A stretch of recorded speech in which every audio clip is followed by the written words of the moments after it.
committed to, and that's what's important to me.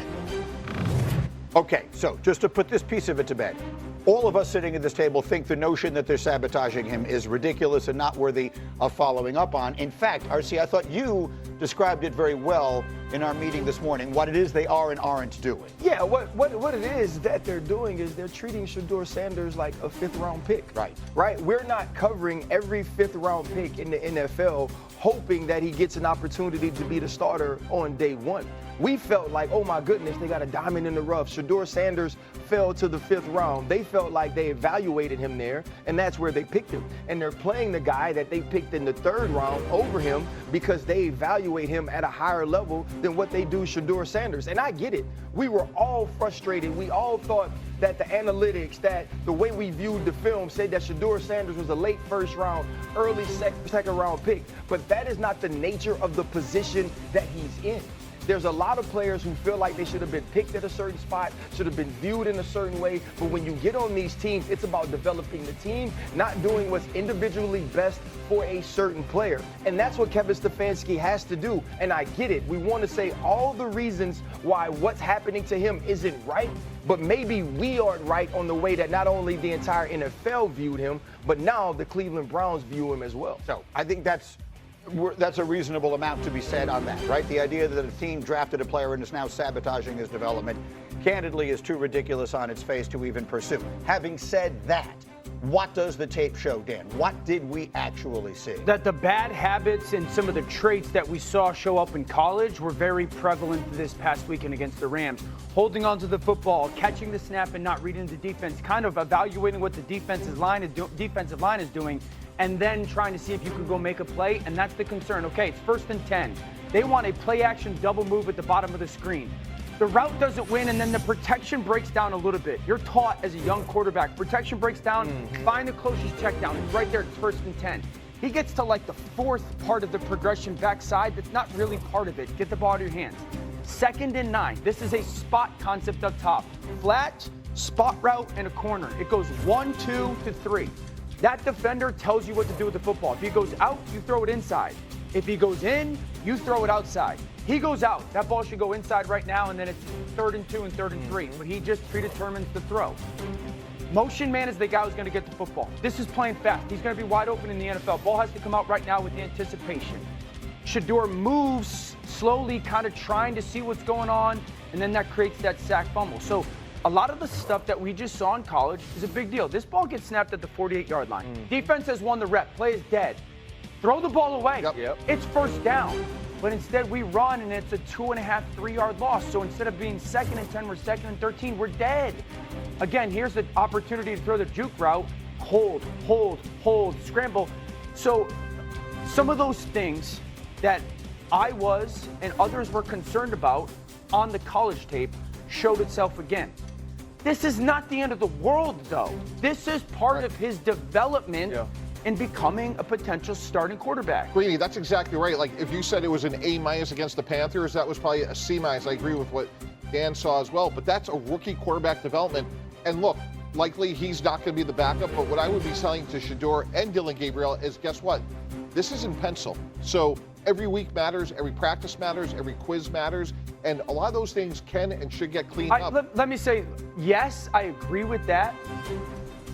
But if we're just taking the preseason games and the tape that we have, the body of work between Dillon Gabriel and Shedeur Sanders on tape isn't close. Dillon Gabriel plays at NFL speed, and right now, with the body of work that we have seen, Shedeur isn't there. I agree with that, but I would also say it's August 25th, and we're going to develop you and try to get you better because, to RC's point, we saw a lot of great things at Colorado. His tempo has to get dramatically better, but I have seen rookie quarterbacks improve their tempo, and that's... Mike T, look at that stat from Hembo. His average time to throw was 4.5 seconds. Yeah, it's really good. It's really bad, right? That's a ridiculously high number. Honestly, but the thing is this, right? Both of these players have played a tremendous amount of football. Right. And I remember last year when Bo Nix came out of Oregon, we talked about all the easy throws Oregon creates. Right. The level of the skill players that are around him. And then we watched Bo Nix acclimate to the NFL game extremely quickly.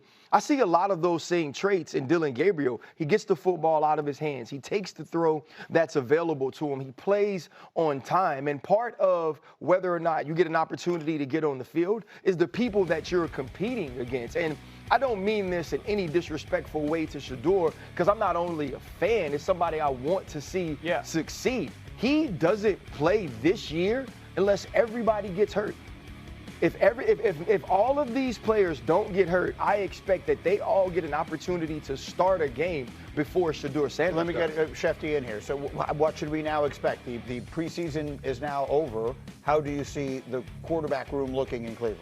I think you're going to see Joe Flacco start, as they said. Kenny Pickett has not been fully healthy. They're still bringing him back.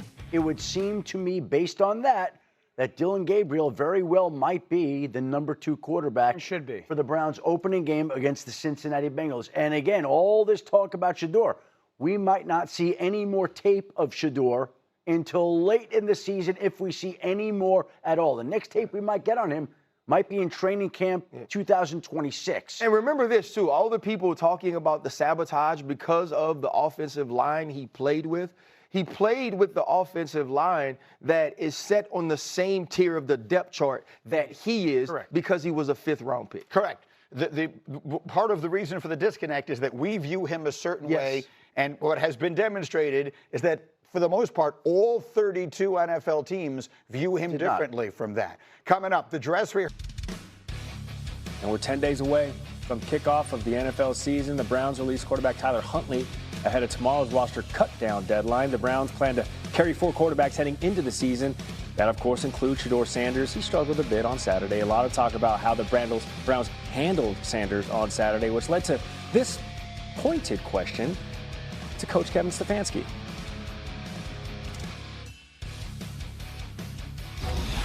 Can you address this sort of persistent narrative that that you're trying to sabotage Shedeur Sanders, especially after yesterday and not putting him in for the 2-minute?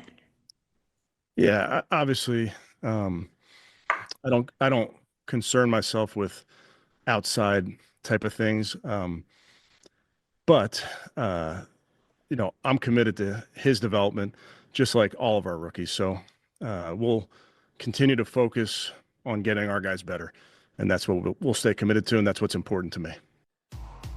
Well, whoever it is, they got to play their best ball at the start of the season, because we showed a graphic earlier. The Browns, their first 6 opponents, 5 of them went to the playoffs. The only one that didn't, their week 1 opponent, who is the Cincinnati Bengals, as Mike Tannenbaum joins the program. Mike T, is it a mistake for Cleveland to carry 4 quarterbacks heading into the start of the season? Yes, it is, Gary. Good morning. When we look at what happened last year, 18 teams